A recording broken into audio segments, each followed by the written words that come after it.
자, 배경을 잠깐만 설명을 드리면 지금 현재 배경이 뭐냐면 남쪽에는 유다, 북쪽에는 이스라엘. 이스라엘이 두 개로 갈라져 있는 상태죠. 북이스라엘 위쪽에는 아람이란 나라가 있었어요. 상당히 강대국입니다. 그런데 아수르란 나라가 이제 거대해지기 시작했고 아람과 북이스라엘을 공격해서 그들에게 조공을 받고 이들을 괴롭히고 있었어요. 그러니까 이들이 너무 힘드니까 북이스라엘과 아람이 동맹을 맺습니다. 우리 아수르를 대적하자. 동맹을 맺었는데 혹여라도 남쪽에 있는 유다가 딴마음 먹어갖고 아수르 편을 들어버리면 양쪽으로 샌드위치 돼버리잖아요. 그러니까 남유다에게 찾아가서 너도 우리랑 동맹 맺자 이렇게 제안해요. 그랬더니 남유다의 당시 왕이 아하스였거든요. 아하스 왕이 친아수르 정책을 폈기 때문에 거절합니다. 난 너희랑 동맹 안 할 거야. 그랬더니 아람과 북이스라엘이 이거 남유다부터 손을 좀 봐야 되겠구만. 그래야지 아수르를 대적할 거 아니에요? 그러니까 남유다를 침공하는 이야기입니다. 배경이 그래요. 근데 이때 하나님이 그들이 쳐들어오지만 두려워하지 말라고 말씀하세요. 감사하죠? 그리고는 두려워하지 말라는 얘기를 몇 번 반복해서 하신 다음에 아하스 왕에게 뭐라고 하시냐면 징조를 구하라. 내가 한 이 말, 내가 너를 지켜줄 거라고 하는 이 말에 대해 나에게 징조를 좀 구해볼래? 그러면 예, 제게 징조를 보여주세요 하면 되잖아요. 근데 아하스가 아니요, 저는 징조를 구하지 않겠습니다. 나는 여호와를 시험하지 아니할 겁니다. 이렇게 말해요. 되게 믿음이 있어 보이죠? 이런 거랑 같아요. 내가 선물 주고 싶은데 어떻게 선물 줄까? 그러면 네 이래야지 주고 싶잖아요. 아니요, 저는 선물 같은 거 필요 없어요. 그러면 밥맛 뚝 떨어지죠. 내 돈을 굳게 해주는 귀한 사람이야. 뭐 이럽니까? 이거는 짜증나는 일이거든요. 징조를 구하랬더니 저는 징조 필요 없어요. 왜냐? 마음속에는 나 아수르에게 가서 도움 청하려고 마음을 품고 있었거든요. 그러면 하나님이 징조를 안 보여주시냐? 아니요. 하나님은 하실 일을 그냥 하세요. 아하스가 징조를 거절했다고 해서 징조를 안 보여주시지 않으세요. 징조를 여전히 보여주시거든요. 다만 분명히 이는 구원을 위한 징조였는데 아하스가 거절하는 순간 이 징조는 심판의 징조가 돼버립니다. 그럼 그 징조는 뭐였냐? 처녀가 잉태하여 아들을 낳을 것인데 그 이름을 임마누엘이라 하리라. 그러니까 어떤 처녀가 잉태해서 아들을 낳는 일이 벌어질 텐데 그 이름을 임마누엘이라 짓는 것을 본다면 내 말이 이루어지고 있다는 징조가 될 것이다 이 얘기예요. 그러니까 그 중에 어떤 처녀가가 아이를 잉태해서 아들을 낳겠죠. 그리고 그 이름을 임마누엘이라 짓게 될 때 이 아이가 성인이 되기 전 북이스라엘과 아람은 속히 멸망당할 것이다. 그렇게 예언을 하세요. 그러니까 얼마나 확실한 징조입니까?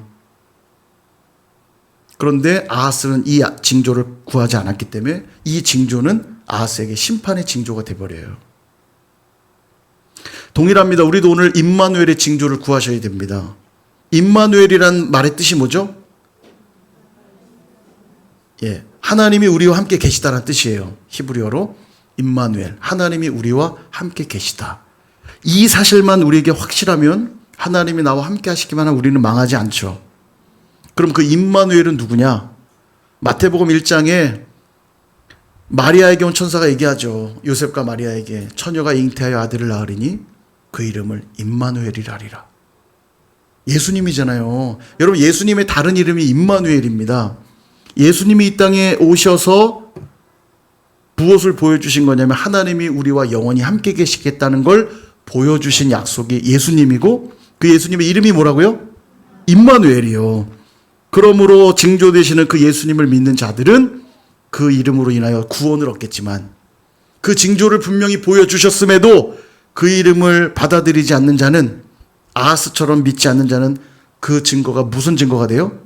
심판의 증거가 되는 겁니다. 그래서 예수 믿지 않으면 구원을 받지 못하는 것이고 예수 믿는 자는 구원을 받는 거예요. 자, 임마누엘의 징조를 구한다는 것의 의미가 무엇인지 두 가지만 나누고 마칠까 합니다. 첫 번째는 말씀을 붙드는 것입니다. 여러분 매일매일 임마누엘의 징조를 구하셔야 되는데 그 의미 첫 번째는 말씀을 붙드는 거예요. 1절 여호와께서 내게 이르시되 너는 큰 서판을 가지고 작은 칠판 말고 아주 큰 많은 사람이 볼 수 있도록 큰 서판을 가지고 그 위에 통용 문자, 그러니까 모든 사람이 읽을 수 있는 지금 통용되고 있는 문자로 기록을 하는데 뭐라고 기록하냐면 마헬 살랄 하스바스라고 쓰라고 말씀하고 있어요. 큰 서판에 쓰라는 얘기는 누구나 볼 수 있도록 하라는 얘기고, 통용 문자를 하라는 건 누구나 읽을 수 있고 들을 수 있도록 하라는 거예요. 그러니까 제가 조금 뭐 안다고 히브리어로 뭘 쓰면 여러분 아무도 못 읽겠죠? 그러니까 우리가 다 알아보려면 제가 한국어로 써야 돼요. 그게 우리의 통용 문자니까. 그죠? 그리고 여기 계신 분들이 다 보려면 우리 어르신들 글씨, 우리 청소년들, 청년들 가끔 스마트폰 이렇게 보면 무슨 글씨인지 하나도 안 보이시죠? 조그맣잖아요. 돋보기가 없으면 못 보잖아요. 그죠? 그러니까 모든 사람이 다 볼 수 있도록 아주 큰 서판에다 큰 글씨로 쓰라는 거예요. 뭐라고 쓰냐? 마헬 살랄 하스바스. 이 뜻이 뭐냐면 속히 노략당할 것이다, 이런 뜻이에요. 그럼 누가 노략을 당하냐면 지금 남유다에 쳐들어오려고 하는 북이스라엘과 아람이 속히 멸망당할 거라는 얘기예요.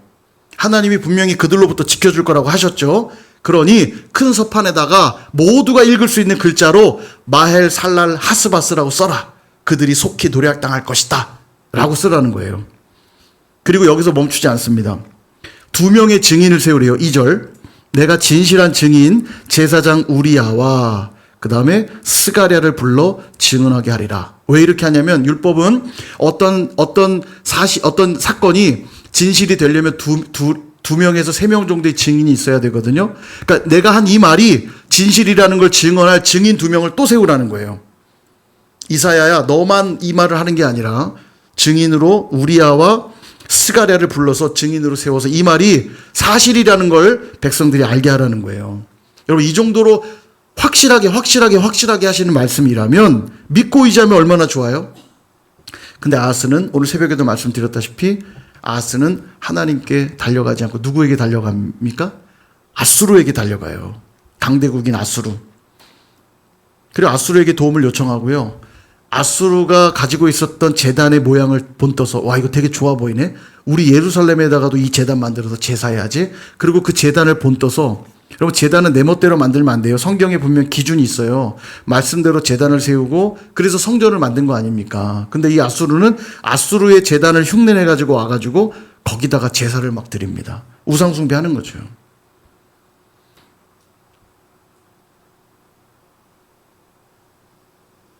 심각합니다. 이 정도로 확실하게 못 박아서 얘기해 주시는데도 듣지를 않아요.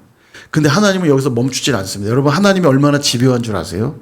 하나님의 그 집요하심이, 집요라는 단어가 좀 그렇지만 하나님의 그 열심이 오늘 저와 여러분을 이 자리에 있게 만드신 거예요. 내가 되게 지혜롭고 똑똑하고 좀 나는 좀 교양 있고 그래서 내가 하나님 한번 믿어볼까 해서 여기 있는 것 같지만 아닙니다. 내가 주님을 모르고 그분을 배반하고 그분에게 원수같이 살아갈 그때에도 끊임없이 주님이 우리를 기다리시며 설득하시고 설복하셔서 이 자리까지 앉혀놓으신 거예요. 믿으시길 축복합니다. 우리 하나님 그렇게 집요하세요. 자, 왜 집요하냐? 이 정도로 증인까지 세워서 말했는데도 말기도 못 알아듣고 말을 안 들으니까 또 무슨 일을 벌이시냐? 이사야가 아들을 낳거든요. 근데 이사야를 불러다가는 아들 낳았지? 아들 이름을 뭐라고 지라고 하냐면 마헬 살랄 하스바스라고 쳐라, 이렇게 얘기해요. 아까 그 서판에 쓴 글씨요. 이게 왜 강력한 예언이냐면 보세요. 이 아이가 돌아다닐 때마다 이 이름을 부를 거 아닙니까? 마헬 살랄 하스바스야, 이렇게 부를 거 아니에요. 그럼 그 뜻이 뭐예요? 적들은 속히 노략당할 것이다. 야, 적들은 속히 노략당할 것이다. 야, 적들은 속히 노략당할 것이다. 계속 그걸 부르면 하나님 메시지가 계속 생각나겠죠. 와, 하나님이 어느 정도로 집요한지 아시겠죠? 왜 그렇게 집요하시냐? 포기할 수 없네요. 내 백성, 단 한 명의 백성도 지금 살려야 되거든요. 포기할 수가 없어요. 내 백성이 나를 떠나 돌아섰지만, 내 백성 포기할 수 없어요, 우리 주님이. 그러니까 이제 우리도 이름 바꿔야 돼, 이제. 우리 김씨 손 드세요, 김씨. 자, 우리 김씨 이름 제가 정해드려요. 따라서 대적은 박살나. 자, 김씨는 이제 앞으로 김대적은 박살나. 그럼 대적은 박살나. 원수는 박살나. 계속 생각할 수 있겠죠. 자, 이씨 손 드세요, 이씨. 김이박 제일 많으니까 이씨. 자, 이씨는 제 이름 저드려요. 예수는 구원자. 아, 뭐 좀 괜히 좋다, 그죠? 이 예수는 구원자. 이 예수는 구원자야. 이 예수는 구원자야. 그러면 계속 그래, 예수는 구원자라는 거 각인되겠죠? 자, 그 박씨 손 드세요, 박씨. 예. 김이박이 우리나라 3대 성이니까 박씨. 박씨 좀 계시죠? 예, 박씨. 박씨만 따라하세요. 하나님은 피난처. 박하나님은 피난처! 예, 이렇게. 박하나님은 피난처. 이름을 이렇게 짓는다고 생각을 해보세요. 옛날 늑대와 추물이라는 그 영화에도 보면 이름이 길잖아요. 우리도 이제 이름 그렇게 짓는 거예요. 문제는 이름을 못 외워. 어이, 김씨. 이름은 하나도 생각난다. 어이, 김씨. 그럴 것 같아요. 예. 안 될 것 같다는 생각이 드네요. 예. 의미는 이해되시죠? 이름을 그렇게 줘버렸으니까 계속 하나님 말씀이 생각날 수밖에 없어요. 그러고 보면 최근에 계속 세 명의 사람 이름이 있을 거예요. 스알 야숲. 이사야의 원래 있던 아들 스알 야숲이라는 이름, 남은 자는 돌아오리라는 뜻이에요. 이사야의 그 아들 이름이 스알 야숲. 계속 부를 때마다 남은 자는 돌아오리라. 그러니 끝까지 모두가 심판받을 그때에도 믿음을 포기하지 마라. 그 메시지 주는 거고요. 그 다음 이름 임마누엘이었죠. 처녀가 잉태하여 낳은 아들 임마누엘. 임마누엘아 임마누엘아 부를 때마다 하나님은 우리와 함께 계시다. 이 메시지가 계속 들려지는 거고. 마지막 세 번째 마헬살랄 하스바스. 적들은 속히 노략되리라. 그러니까 두려워하지 말아라. 하나님만 의지해라. 이 메시지가 계속 이 아이들을 볼 때마다 그냥 말씀이 계속 생각나는 거예요. 그래서 여러분 잘 들으셔야 돼요. 그래서 하나님은 절대 말씀은 몰래 속닥속닥 숨겨서 비밀하게 알려주지 않으세요. 큰 서판에다가 모두가 읽을 수 있는 글씨로 이야기하시되 증인들을 세워서 확실하게 해주시고 이름을 붙여서 계속 부르게 하시고 계속 모두가 알 수 있도록 계속 얘기하신단 말이에요. 그래서 마지막 날 심판의 날 제가 몰라서 순종 못했는데요 라고 핑계할 수 없다는 거예요. 누구든지 보려고만 한다면 그 말씀 다 볼 수 있고요. 누구든지 들으려고만 한다면 다 들을 수 있고요. 그 얘기 하시는 거예요. 그러니 마지막 날 핑계할 수 없다. 문제는 뭐냐? 내가 게을러서 보지 않은 게 문제고요. 내가 관심이 없어서 귀를 닫고 무시한 게 문제인 거지. 하나님은 계속해서 두 귀가 울릴 만큼 큰 소리로 계속 우리에게 말씀해 주시고 보여주시고 보세요. 저 같은 이런 형편없는 목사를 세워서라도 이렇게 자꾸 부르짖어 이야기하도록 만드시는 거 아닙니까? 그러니까 나중에 지민호 목사 때문이에요 라고 핑계 못합니다. 저는 분명 말했어요. 아시겠죠? 대답 안 하는 거니까 제 핑계를 대시려고 지금 그러시는 것 같은데 물론 여기 계신 분들은 다 구원의 은혜 가운데 계실 거라고 저는 믿습니다. 또 그러셔야죠. 근데 따놓은 당상처럼은 여기지 마세요. 오늘도 내가 은혜를 사모하고 갈망하고 말씀 따라 가셔야 돼요. 구원은 오늘 받는 것이기도 하지만 두렵고 떨림으로 마지막 날까지 이루는 것이기도 하거든요. 그래서 말해도 그들은 깨닫지 못할 것이요 보아도 알지 못할 것이다라는 말이 그래서 심판인 거예요. 말씀은 이렇게도 계속 선포되고 있고 말씀은 이렇게도 계속 우리 앞에 주어지고 있는데도 무슨 말인지 깨닫지 못하고 내가 주인 되어서 살아가고 있으니 그 자체가 심판이죠.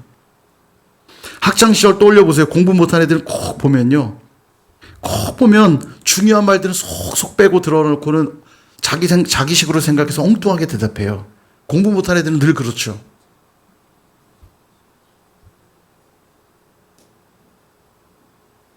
지금도요. 분명히 지민호 목사 혼자 말하고 있는데도 나중에 물어보면 다 다르게 대답합니다. 희한해요 이게요. 그래서 여러분 기도하고 사모하셔야 돼요. 불꽃 같은 눈동자로 저를 보셔야 돼요. 사람의 말이라고 하는 거는 귀로 듣는 것 같지만 여러분 눈으로 듣는 겁니다.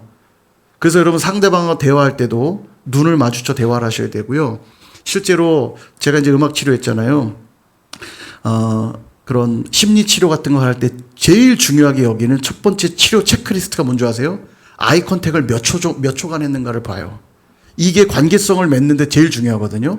그러니까 내가 오늘 하나님과 관계 맺는 것의 첫 번째 포인트는 내 눈을 하나님과 맞추는 거예요.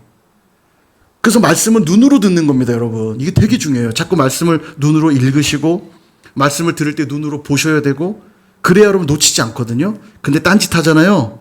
반드시 놓쳐요. 왜냐면 우리 뇌는 동시에 두 가지를 못 하거든요. 자기는 능력이 있어서 멀티가 된다고 말하지만 우리 뇌는 그렇게 안 만들어졌어요. 그래서 눈을 떼는 순간 우리는 놓쳐요, 중요한 걸. 근데 공부 잘하는 애들은 선생님 말씀을 다 듣는단 말이에요. 왜냐하면 선생님은 이야기할 때 중요한 거는 밑줄 치라고 강조하고 중요한 건 반복해서 가르치거든요. 그러니까 그러니까 공부 잘하는 학생들 그걸 캐치해요. 아, 저게 중요한 거구나. 표시하죠. 그러니까 그 친구들은 늘 성적이 잘 나오는 거예요. 동일합니다. 하나님은 감춰서 몰래 이야기하지 않으세요. 오늘도 확실하게 볼 수밖에 없도록 보여주시고 들을 수밖에 없도록 말씀하시거든요. 문제는 내가 정말 들을 마음이 있느냐. 제가 아까 처음에 그 얘기 드린 거예요. 그래서 여러분 힘들지만 30분, 20분, 30분 시간을 들여서 영상을 보면서라도 또 말씀을 묵상하면서라도 오늘을 내게 주시는 말씀을 받으려고 내 영혼에게 말씀의 양식을 먹이고 있는지 제가 그래서 물은 거예요. 이건 마음의 문제지 글을 못 읽거나 바쁘고 이런 거 다 핑계입니다. 바빠도요 할 거 다 해요. 우선순위에서 밀려난 거일 뿐입니다. 이걸 우선순위에 두라고 제가 권면 드리는 거예요. 그럴 때 하나님이 마지막 날 우리를 구원하시면서 이 아들은, 이 딸은 내가 구원하는 것이 합당하다. 하나님이 우리의 증인이 되어주실 거예요. 내가 그때 구원하기 위해 말씀했을 때 불꽃 같은 눈동자로 그 말씀을 지켜보고 그 말씀을 살아내기 위해서 몸부림치고 내가 증인이다. 이 아들은, 이 딸은 내가 구원할 것이다. 말씀하실 거예요. 여러분 이 정도로 분명하게 얘기하시는데도 이들의 태도를 한번 볼까요? 6절. 이 백성이 천천히 흐르는 실로와 물을 버리고 르신, 이 르신은 아람의 왕을 말합니다. 아람. 르말리아의 아들은 북이스라엘의 왕을 말해요. 베가라는 왕이거든요. 그러니까 아람과 북이스라엘만 기뻐하더라는 거예요. 이 정도로 확실하게 말씀했으니 그들은 멸망당할 자들이니 두려워하지 말라고 얘기하시는데도 이 백성들은 뭘 하냐면 북이스라엘과 아람이 쳐들어온다니 우리 그들과 그냥 동맹하면 안 돼? 이러고 있다는 거예요. 천천히 흐르는 실로한 물은 버리고. 자, 여기 이제 실로한 물이라는 단어가 중요해요. 노란색으로 체크해뒀죠. 실로한 물이 뭐냐면 예루살렘 성의 주 식수원, 물의 근원이 어디냐면 기온 샘물입니다. 기온 샘물이란 물이 예루살렘 바깥에 있거든요. 이 기온 샘물로부터 물을 공급받는데 물의 수원지가 바깥에 있으면 뭐가 위험해지냐면 적들이 쳐들어오면 문제가 생겨요. 성을 포위하게 되면은 물을 공급받지 못하니까 그냥 공격하지 않아도 그냥 죽는 겁니다. 그리고 그 식수원에다가 독을 타거나 문제를 발생시키면 다 죽는 거예요. 성 안의 주민들은. 그래서 이 기온샘물이 바깥에 있다는 건 참 위험한 요소인데 어쨌든 기온샘물을 밖에 나가 물을 떠다 먹고 또 이 기온샘이라고 하는 게 안반, 그 지하수 같은 거죠. 우리로 하면 약수물 같은 거. 안반을 통해 물이 흐르기도 해서 이것이 성 안에 흘러 들어오는 물줄기가 있었는데 이 물줄기가 실로한 물을 말해요. 기온샘으로부터 안반을 타고 성 안으로 흘러 들어오는 물. 이게 실로한 물이거든요. 그래서 아까 말씀드렸다시피 성 밖에 기온샘이 있다 보니까 아하스의 아들이었던 히스기야 때 아수르가 한번 정말 쳐들어와요. 여기 이미 심판 이따가 나오겠지만 아수르의 심판을 예언하시거든요. 정말 아수르가 쳐들어와서 히스기야가 상당히 곤란한 일을 겪어요. 근데 이때 뭐가 문제가 되냐면 성을 포위하니까 기온샘물을 사용할 수 없게 되잖아요. 그래서 그때 굴욕적인 패배를 합니다. 히스기야가 막 항복하고 그래요. 막 성전에 금 베껴가지고 갖다 바치고 막 이래요. 그리고 나서 히스기야가 뭔 일을 하냐면 또 쳐들어오면 큰일 나겠다 싶으니까 토목공사를 벌입니다. 그래가지고 기온샘물을 예루살렘 성 안으로 끌어들이는 공사를 하는데 이때 기온샘에서 안반을 타고 흐르는 물줄기 있다고 그랬죠. 이 물줄기를 따라 터널을 만들어요. 왜냐면 이 물줄기를 콸콸콸 물이 흘러올 수만 있다면 성 안에다가 샘을 만들 수 있잖아요. 그래서 엄청난 토목공사를 실행하고 이 기온샘에서 흘러와서 만들어진 예루살렘 성 안에 있는 연못 이름이 뭐냐면 그게 실로암이에요. 이게 실로암. 몰랐죠? 재밌죠? 이거 재밌어야 다음에 또 들려드려요. 그래서 이거 지금도 성지순례 가보면 이걸 히스기야 터널이라 부르거든요. 길이가 한 533m쯤 돼요. 근데 이게 굉장히 좁아요. 근데 이게 되게 놀라운 게 이쪽에서도 땅굴을 파서 시작하고 이쪽에서 땅굴을 파서 시작해서 가운데서 딱 만나는 공법으로 이걸 만들었거든요. 그러니까 대단하죠. 그 옛날에. 지금처럼 토목술이 엄청나게 발전한 시대도 아닌데 그 안반을 파가지고 흙도 아니고 이 안반을 파가지고 터널을 만든 거예요. 그래서 그 만들어진 샘물이 실로암입니다. 어쨌든 이건 나중에 벌어질 일인데 이때 흐르던 물줄기가 실로암 물이라는 거예요. 지금 그 얘기하는 겁니다. 비록 안반을 타고 천천히 흐르는 물이지만 이 실로와 물로만 식수로 삼을 수 있잖아요. 그것처럼 생수의 근원 되시는 하나님을 의지하고 너희들 삶 앞에 유유히 흐르는 하나님의 그 섭리를 순종해야 되는데 너희들은 그런 천천히 흐르는 실로와 물은 갖다 버리고 아람과 북이스라엘만 기뻐하니 너희들은 심판을 받을 수밖에 없구나. 그 얘기 하시는 거예요. 정말 어떤 일이 벌어지냐. 7절과 8절에 심판을 이렇게 선언합니다. 주 내가 흉용하고 창일한 큰 하수, 창일한 큰 하수 같은 아수르 왕. 여러분 이 아수르를 들어서 아람과 북이스라엘을 치겠다고 하신 거거든요. 감사한 일이죠. 근데 하나님 말씀을 믿지 못하니까 아람과 북이스라엘을 친 다음에 더 밀고 내려와서 유다야 너희들까지 덮치게 될 것이다. 여러분 이거 얼마나 황당한 얘기예요. 아수르를 들어서 남유다를 공격하는 북이스라엘과 아람을 쳐주시겠다고 약속했는데 그 약속을 못 믿으니까 그들이 더 밀고 내려와서 너희들도 심판받게 될 거라고 얘기하시는 거예요. 이게요. 그러니까 지금 세 부류에게 심판이 선언되는 겁니다. 첫 번째 부류는 북이스라엘과 아람, 동맹을 맺었던 북이스라엘과 아람이 심판받을 거라고 말씀하고 있고요. 두 번째는 북이스라엘과 아람과 그냥 동맹 맺으면 안 돼요 라고 했던 남유다 백성들이 심판받을 거라고 말하는 거예요. 왜냐하면 하나님 못 믿은 거니까. 그 다음 세 번째는 아수르를 의지하려 했던 자, 아하스 왕이 그랬잖아요. 하나님께 징조를 구하지도 않고 나는 아수르 왕에게 도움을 청할 거야. 아수르에게 도움을 청하려 했던 자, 이 세 부류가 지금 다 심판받을 거라는 거예요. 이 세 부류는 공통점이 있습니다. 어떤 공통점이냐? 하나님을 의지하지 않는다는 공통점.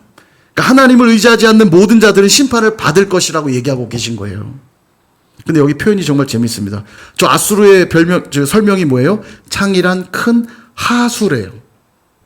엄청난 물이 밀고 들어오면 뭐 다 쓸려 내려가는 거 아니에요? 아수르가 그렇게 심판할 거라는 거예요. 근데 아까 하나님은 어떤 분이라고 묘사했죠? 천천히 흐르는 실로와 물이라고 그랬죠. 대조되고 있는 거예요. 아수르는 큰 창이란 어마어마한 큰 하수고 하나님은 천천히 흐르는 졸졸졸 흐르는 실로와 물이래요. 자, 그럼 질문. 여러분 어떤 거 선택하실래요? 힘이 있어 보이고 강력한 큰 하수가 좋으신 분. 손 들라고 그러면 이게 턱 찝찝하니까 그냥 마음속으로. 자, 손 드셨어요? 자, 내리시고. 그 다음에 천천히 흐르는 샘물 선택하실 분. 마음속으로 드시고. 고르셨어요? 아, 근데 이거 손 들어야 되는데. 큰 하수가 좋으신 분 혹시 계세요? 없죠? 할 리가 없죠. 이미 답을 앞에서 말씀드려가지고. 아무튼 큰 하수가 좋으신 분이 있다면 오늘부터 물은 저기 한강 가서 물을 떠드셔야 돼요. 아시겠죠? 하수가 좋으니, 큰 하수가 좋으니까. 한강물 떠다 드셔야 됩니다. 아시겠죠? 그거보단 집에 있는 졸졸졸 흐르는 정수기 물이 좋은 거 아니에요. 그죠? 이해되세요? 이게 무슨 말인지? 힘이 있어 보이고 큰 하수라고 그래서 그것이 내게 생명줄이 되는 게 아니에요. 오히려 여러분 홍수가 나잖아요. 요즘은 워낙 배수시설 잘 돼서 요즘은 덜한데 옛날에는 여름철만 되면 홍수가 나갖고 물이 잠기는 일이 많았잖아요. 그죠? 물이 막 잠기면은 난리가 납니다. 근데 와 물이 가득하다 그러면서 이제는 먹을 물도 풍족하고 굳이 저기 해수욕장까지 갈 필요도 없다. 수영복 입고 나가서 막 수영하고 노세요? 홍수가 났어요 지금. 야 수영도 하고 물도 먹고 이참에 물도 좀 많이 저장해 둬야겠다. 그렇게 하실 분 여기 없죠? 물은요, 홍수는 축복이 아니라 저주예요. 홍수가 나는 순간 난리가 나는 겁니다. 먹을 물도 다 사라지고요. 삶이 피폐해지는 거예요. 홍수가 나보세요. 멀쩡한 식물들 싹 다 죽고요. 다 쓸려 내려가요. 이 죽이는 역사입니다. 그런데도 우리가 이 남유다 사람들처럼 사는 경우들이 있단 말이에요. 뭔가 힘이 있고 능력 있는 것만이 나를 살릴 거라 생각해가지고 북이스라엘과 아람과 우리 동맹을 맺자. 아니야. 아수르가 더 힘이 있으니까 아수르랑 협력하자. 막 이러고 있단 말이에요. 창이란 큰 하수 같은 아수르가 도움이 될 것 같지만 아니요. 아수르는 큰 하수여서 막 와서 쓸어버릴 수밖에 없어요. 우리를 살리는 건 뭐냐. 비록 졸졸졸 흐르는 것 같지만 내 삶에 유유히 흐르는 그 실로와의 생수만이 나를 살릴 수 있는 거라고요. 정수기 물 탁 틀면 졸졸졸졸 나오죠. 그래도 그게 나를 살리는 거지. 저 한강에 저 물 떠다가 먹으면 큰일 나면 죽습니다. 죽어요. 집에 수돗물도 안 드시잖아요. 제가 다 알아요. 수돗물도 안 드시죠? 아리수. 예전에 인천에 또 막 그 빨간 나가 뉴스. 그땐 제가 인천에 오기 전이었는데 뉴스를 보면서 아유 인천 어떻게 사냐 저래갖고 그 인천 저기 그 물 저거 하는데 그죠? 이거 뉴스 난 거 기억나세요? 2020년인가 그때 무슨 빨간 벌레 같은 거 막 나와가지고 난리 났다고. 그래서 제가 그때 제가 아는 인천에 사는 분 다 떠올려갖고 전화 다 해갖고 괜찮냐고 살만하냐고 제가 막 연락도 하고 그랬거든요. 제가 인천에 오기로 하고 나서 제일 걱정이 물 괜찮은 건가? 여러분 찝찝해갖고 그 물도 안 먹어요. 졸졸졸 흐르지만 잘 정수된 정수기물 받아 먹잖아요. 똑같아요, 여러분. 세상이 엄청난 큰 힘을 가진 것 같죠. 돈이 있고 권력이 있고 명예가 있고 세상이 도와줄 수 있을 것 같고 능력 있는 것 같지만 세상은 우리를 쓸어버릴 심판의 도구나 되지 우리에게 생명을 주지 않아요. 오늘도 우리에게 필요한 건 뭐냐면 내 삶에 유유히 흐르는 참 별것 아닌 것 같지만 매일매일 내게 주시는 그 말씀을 펴서 말씀의 생수를 먹는 자만이 그 영혼이 생명을 얻게 되는 거예요. 아니 말씀을 오늘 읽었는데 내 삶에 별일이 안 일어나던데? 아니 그럼 여러분 오늘 밥 맛있게 한 그릇 먹으면 뭐 키가 10cm씩 큽니까? 막 에너지가 솟구쳐서 슈퍼맨처럼 하늘을 갑자기 막 나나요? 그래도 매일매일 밥 드시죠? 그래야 건강한 거예요. 매일매일 꾸준히 식사를 해야 건강한 것처럼 매일매일 말씀을 펴서 그 말씀을 읽어 나갈 때 내 영혼이 힘이 있어지고 강건해지고 하나님을 향한 믿음이 생기는 거예요. 그래서 신앙생활에 꼭 필요한 게 인내고 믿음인 겁니다. 온전한 순종이 있어야 되는 거예요. 오늘도 매일매일 주시는 그 말씀 앞에 서야만 우리 영혼의 생수가 되시는 그 말씀 때문에 내가 살아나는 거예요. 여러분 예수님은 분명 말씀이라고 태초에 말씀이 계시니라. 그 말씀이 곧 하나님이라 하셨거든요. 그 말씀이 바로 예수 그리스도예요. 로고스. 말씀이신 하나님인 예수님이 육신이 되어 우리 가운데 거하셨대요. 성육신 하신 거죠. 그 예수님의 다른 이름이 아까 뭐라 했습니까? 임마누엘이라 했죠. 그러니까 예수님을 믿는다는 건 무슨 뜻이냐면 말씀을 붙드는 삶을 말하는 거예요. 그 말씀으로 오늘도 우리와 함께 하시는 거거든요. 그러므로 임마누엘의 신앙을 한다는 첫 번째 건 뭐라고 했냐면 말씀을 붙드는 것이라고 제가 말씀드리는 거예요. 매일매일 말씀을 붙드는 자는 임마누엘을 경험하실 겁니다. 그 말씀의 생수로 늘 임마누엘 하시는 저 여러분 되시길 축복합니다. 두 번째는 약속을 붙드는 것입니다. 임마누엘이라는 신앙은 어떤 것이냐? 약속을 붙드는 것. 8절 보세요. 흘러 유다에 들어와서 가득하여 목에까지 미치리라. 임마누엘이여. 한 번 더 임마누엘 얘기하죠. 그가 펴는 날개가 내 땅에 가득하리라. 이렇게 말씀하셨어요. 이 말은 무슨 얘기냐면 임마누엘이란 뜻이 뭐냐면 하나님 우리와 함께 계시다. 즉 하나님이 함께 하심을 믿는 자들은 그의 날개 아래에서 보호를 받을 것이다. 이런 뜻이에요. 그러나 만약 임마누엘 즉 하나님의 함께하심의 보호하심 아래 있지 않으면 어떻게 되냐? 9절 10절 보세요. 너희 민족들아 함성을 한번 질러봐라. 심판받을 대상들 얘기하는 거예요. 너희 민족들아 함성 한번 질러봐라. 별의별 소리 다 외쳐봐라. 그래봤자 너희는 패망할 거야. 너희 먼 나라 백성들아 들을지어다. 너희 허리를 동여봐라. 허리를 동이라는 건 긴장한다는 그런 의미예요. 긴장하고 준비하고 열심히 한번 해봐라. 그래봤자 너희는 끝내 패망할 거야. 그 다음 너희의 허리를 떼어봐라. 그래봤자 너희들은 패망할 거야. 10절 너희는 함께 계획해라. 수많은 아이디어들을 동원해서 이런저런 계획 잔뜩 세워봐라. 그래봤자 너희들은 끝내 이루지 못할 것이다. 말해보아라. 이런 말 저런 말 너희들이 할 수 있는 모든 말을 다 쏟아내봐라. 그래봤자 아무것도 시행되지 못할 거야. 왜냐? 이 모든 것이 다 실패하는 이유 하나님이 우리와 함께 계심이니라. 아멘. 하나님이 우리와 함께 계시기 때문에 너희들은 어떻게 별짓을 다 해도 패망할 것이고 하나님과 함께하는 우리는 그분의 날개 아래서 보호를 받을 것이다. 이렇게 말씀하고 계신 거예요. 여러분 이 정도인데 임마누엘의 하나님의 그 약속 안 붙드실 거예요? 그 임마누엘의 약속만 붙들면 그 날개 아래서 보호를 받는다는데 보호받지 못한 이들은 다 패망할 거라는데 이 정도로 분명한 약속이 있는데도 이 약속 안 붙드실 거예요? 맨날 공짜로 준다고 그러면 쓰레기통이나 밖으로나 달려가지. 하나님의 약속 안 붙든단 말이에요. 자다가 돼지 꿈꾸면 야 이거 내 인생에 복 터졌다. 가서 로또 복권이나 살 줄 알지. 하나님의 이 분명한 약속은 별로 사모하지도 않는단 말이에요. 우리 하나님을 되지만도 못한 분으로 만들면 되겠습니까? 그래서 우리 성도들은 임마누엘 전략으로 살아가야 됩니다. 임마누엘 전략. 한번 따라해 보세요. 임마누엘 전략. 이것이 우리의 승리 레시피입니다. 임마누엘이. 여러분 음식 만들 때 내가 처음 만들어 본 음식인데 너무 먹고 싶어요. 그러면 레시피를 갖다 보고 만들죠. 물 몇 컵, 뭐 설탕 몇 컵, 막 불 뭐 몇 분 끓이고 레시피대로 해야지 그 맛이 나는 거 아닙니까? 그죠? 근데 하다가 내가 필이 왔어. 야, 이거 이렇게 한번 해볼까 저렇게 한번 해볼까 막 하면 그 맛이 안 날 거 아닙니까? 그죠? 맛있는 음식을 하나 먹으려고 해도 레시피대로 해야지만 맛있는 음식이 나오는 것처럼 우리 인생이 맛있고 멋있고 아름다운 인생이 되려면 하나님의 레시피대로 살아야 되는 거예요. 그 레시피가 뭐라고요? 임마누엘이요. 임마누엘. 하나님이 우리와 함께 하신다고 하는 이 약속. 이 약속을 붙드는 자들만 그 인생이 멋있고 맛있고 아름다워지는 겁니다, 여러분. 하나님이 나와 함께 하신다는 것에 모든 것을 맡기는 이 전략대로 사셔야 된다고요. 그래서 우리는 모든 일들을 하기 전에 먼저 예배를 드리는 겁니다. 일주일을 시작하는 첫날이 며칠이에요? 예, 월요일 아니에요. 우리에겐 주일이에요, 주일. 일주일의 첫날은 주일. 그래서 우리는 먼저 하나님 앞에 나와 예배하며 이번 한 주도 주님 뜻대로 살겠습니다. 고백인 겁니다. 안식일은 토요일이잖아요. 그래서 구약은 바라보는 안식이었어요. 6일을 열심히 일하고 7일째 되는 날 쉬었지만 예수님이 오심으로 안식이 완성되었고 이제 예수님 있는 우리는 안식을 누리며 사는 거예요. 그래서 주일날 예배를 드림으로써 주님 안에 거한 그 삶으로 이번 한 주도 주님과 동행하겠다는 고백을 드리는 게 주일 예배인 거예요.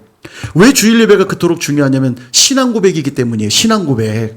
그냥 안 나오면 저주받으니까 안 나오면 하나님이 내 돈 털어가실까 봐 나오는 그런 예배가 아니고 나는 내 인생의 주인이 하나님이세요.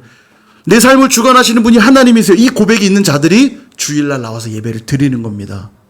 그럼 일주일 동안 내 멋대로 살 수 없죠. 내 삶의 주인이 하나님이라고 고백한 자가 어떻게 내 마음대로 살겠어요. 일주일간 주님과 동행하며 사는 거죠. 이사를 가면 우리는 먼저 예배를 드려요. 하나님, 이 장막터를 주님께 올려드립니다. 이곳이 예배터가 되게 하시고 기도터가 되게 하시고 주님과 동행하는 삶의 복된 현장 되게 해달라고 우리 예배를 먼저 드리잖아요. 그죠? 개업하면 어떡합니까? 우리 먼저 예배를 드리죠. 주님, 이 사업장이 선교의 전초기지가 되게 하시고 하나님의 영광에 선포하는 아름다운 공간이 되게 해달라고 우리 예배 드리잖아요. 이게 임마누엘 전략이에요. 회사에 가면 우리 먼저 뭐 합니까? 우리 먼저 하나님 앞에 말씀 묵상해야죠. 기도해야죠.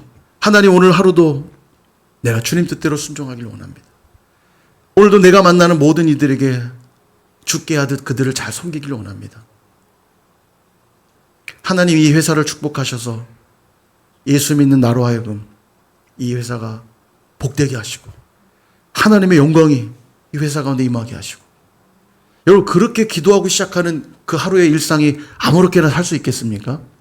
승리할 수밖에 없어요. 주님이 나와 함께 하신다고 하는 이 분명한 약속을 붙들고 시작하는 그 하루가, 그 일터에서의 하루가 어떻게 엉망이 되겠습니까? 학교에 간 학생들이 아침에 먼저 자리에 앉으면 기도부터 하는 거예요. 하나님, 오늘도 공부할 수 있게 해주신 것 감사합니다. 열심히 공부해서 하나님의 사람으로 준비되게 하시고 선생님과 친구들에게 모범이 되게 하시고 내 입술에 나오는 모든 고백이 하나님의 영광이 되게 하옵소서. 그렇고 시작하는 학교 생활이 어떻게 엉망이 되겠어요? 이게 임마누엘 승리 레시피입니다. 그래서 제가 이건 세상이고 또 우리 교회에서도 마찬가지예요. 제가 예배 드릴 때 여러분 가급 좀 늦지 말고 일찍 오십시오 말씀드리는 거, 와서 준비해서 하나님, 오늘도 내가 이 예배를 가장 최고의 예배로, 영광스러운 예배로 주님 높여드리며 찬양하고, 찬양하다 감동이 되면 손을 들고도 찬양하고 목소리를 높여 찬양하고. 사람들에게 보이려는 예배가 아니잖아요. 하나님이 오늘도 살아계시고 내게 우리와 함께 하시니 우리와 함께 하시는 임마누엘이 하나님께 예배하는 거잖아요. 그죠? 13절 보세요. 만군의 여호와 그를 너희가 거룩하다 하고 그를 너희가 두려워하며 무서워할 자로 삼으래요. 거룩하고 두려워하고 무서워할 자로 삼으면 어떤 일이 벌어지냐. 14절. 그가 성소가 되시리라. 여러분, 성소에는 누가 계세요? 하나님이 계시죠? 이 말은 하나님이 거룩하다 하고 하나님을 두려워하며 무서워할 자로 삼으면 하나님이 영원토록 함께 하시겠다는 그 약속인 거예요. 성소가 돼주신대요. 내가 너와 함께하고 거기서 내가 너의 예배를 받을 것이고 책임져 줄 거란 얘기입니다. 대적들은 다 자빠지고 박살 나겠지만 너희들은 구원을 얻을 것이다 그 말이에요. 그래서 우리 마태복음 10장 28절 말씀 같이 한번 읽어볼게요. 마태복음 10장 28절 시작. 몸은 죽여도 영혼은 능히 죽이지 못하는 자들을 두려워하지 말고 오직 몸과 영혼을 능히 지옥에 멸하실 수 있는 이를 두려워하라. 아멘. 우리가 정말로 두려워해야 될 이는 누굽니까? 큰 하수 같은 아수르가 아니고요. 당장 쳐들어오겠다는 아람과 북이스라엘 동맹군이 아니고요. 우리가 정말 두려워해야 될 분은 우리의 몸과 영혼을 능히 멸하실 수 있는 그분. 우리 하나님을 두려워해야 되는 겁니다.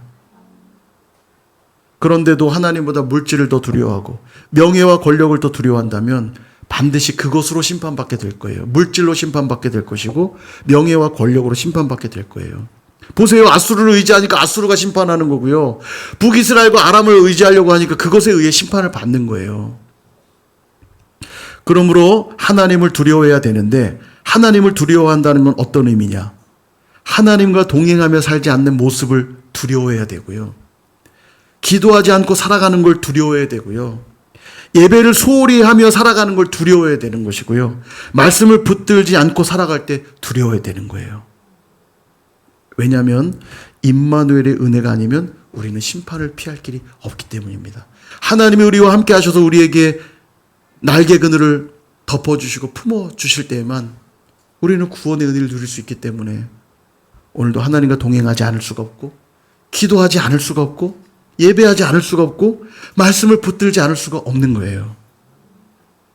사랑하는 여러분, 이제 말씀을 정리하겠습니다. 미국은 뭐 땅덩어리도 크고 그러니까 이게 집집마다 거리도 멀고 아이들 학교도 멀거든요.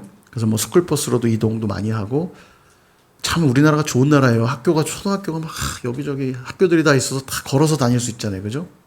근데 미국은 이제 대중교통이 잘 안 돼 있으니까 개인 차량으로 가는 경우들이 많단 말이에요. 그러니까 아침에 뭐 개인 차량으로 아이를 학교를 데려다 줬다면 돌아오는 길도 데려다 준 사람이 가야지만 데리고 오는 거 아닙니까? 그러니까 아이들이 방과 후에 부모가 또 가서 태워오는 경우들이 있는데 만약 시간이 됐는데도 부모가 안 오면 자녀는 불안하죠. 혼자 집에 갈 수 없으니까. 왜 안 올까? 불안하고 두려워할 수밖에 없어요. 어린 자녀는. 근데 이때 부모가 학교로 전화해서 제가 일이 있어서 1시간 정도 늦을 것 같은데 아이에게 1시간만 기다려달라고 얘기 좀 해주십시오. 라고 하면 이 아이가 기다리는 1시간 동안 불안해할까요? 마음 편안하게 아이들하고 놀고 시간 때우다가 1시간 뒤에 부모님 만나면 되죠? 여러분 약속을 받은 이들은 불안하지 않아요. 임마누엘의 약속이 있는 자들은 불안하지 않아요. 아직도 주님이 이 땅에 오시진 않았지만 다시 오시겠다 약속하셨지만 주님이 아직 오시지 않은 이 시간들을 보내면서도 우리 불안하지 않아요. 왜냐하면 반드시 다시 오실 것이라고 약속하셨고 우리에게 그 임마누엘의 약속이 있기 때문에 이 험난한 세상을 살면서도 불안과 두려움 속에 살지 않고 평안한 가운데 살아요. 이게 없으니까 자꾸 아수르를 쫓아가고 북이스라엘과 아람에게 쫓아가서 그들에게 도와달라고 비는 겁니다. 그러나 약속이 있는 자들은 평안이 있고 소망이 있고 기쁨이 있어요. 당장 내 앞이 막힌 것 같고 나를 두렵게 하는 것들이 있다 해도 하나님이 함께 하신다고 하는 이 임마누엘의 약속만 있다면 우린 평안할 수 있습니다. 무엇보다 우리에게 주신 가장 강력한 약속이 무엇인가? 아들을 내어주신 것 아닙니까? 그 아들의 이름이 뭐라고 했어요? 임마누엘이요. 하나님이 그냥 말로만 내가 함께 해줄게가 아니에요. 직접 하나님은 그 약속을 보여주셨다니까요. 예수님을 이 땅에 보내주심으로 임마누엘의 약속을 지키신 거예요. 그리고 마지막 날 다시 오시겠다고 약속하셨어요. 우리가 지금 그 약속 가운데 있는 거죠. 그러므로 매일매일 약속되시는 그 예수님을 믿는 믿음 가지고 하나님 말씀 붙들고 임마누엘의 백성들로 살아가실 수 있기를 주님의 이름으로 축원합니다.